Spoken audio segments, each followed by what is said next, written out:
furacão nada mais é que uma tempestade tropical, ou seja, uma perturbação atmosférica que se forma normalmente nos oceanos tropicais ou subtropicais.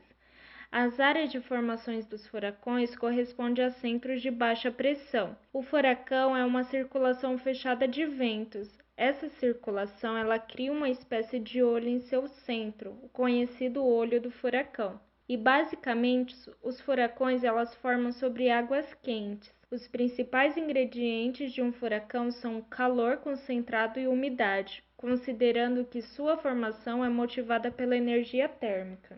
As massas de água dos oceanos e mares tendem a apresentar temperatura acima de 27 graus, e o cisalhamento do vento, que nada mais é que a variação da corrente do vento, ou seja, as possíveis mudanças da velocidade na direção dos ventos num determinado percurso. A ocorrência desse fenômeno na parte leste do Oceano Pacífico ou no Oceano Atlântico determina que ele seja chamado de furacão, e quando a ocorrência é na oeste do Oceano Pacífico, tal fenômeno é chamado tufão.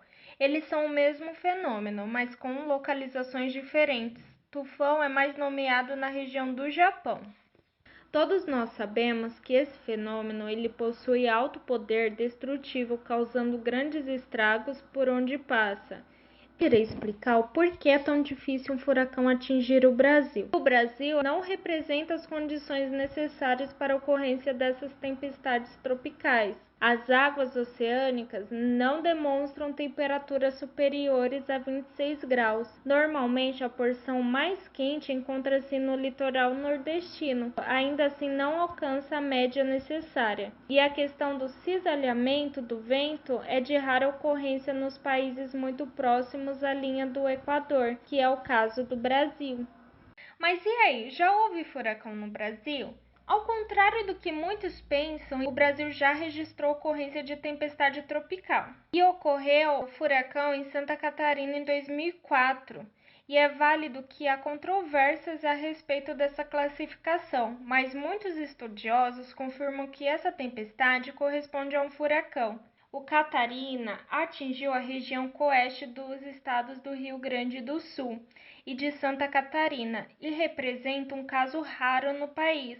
Os ventos formados por ele alcançaram 180 quilômetros e deixaram rastros por cerca de 40 cidades. E neste ano de 2020, no dia 30 de junho, o ciclone bomba do sul do Brasil atingiu os estados de Santa Catarina, Rio Grande do Sul e Paraná. O ciclone passou de 100 quilômetros destalhando casas, derrubando árvores e deixando muitas cidades sem energia. Esse ciclone é um movimento de ar giratório que se apresenta em uma grande área, envolvendo centenas de quilômetros e costuma apresentar ventos com velocidades iguais ou superiores a 120 quilômetros. Esse fenômeno não pode ser visto a olho nu, de forma que o observador contemple toda a sua extensão, diferente de furacões e tornado, que são perfeitamente visíveis.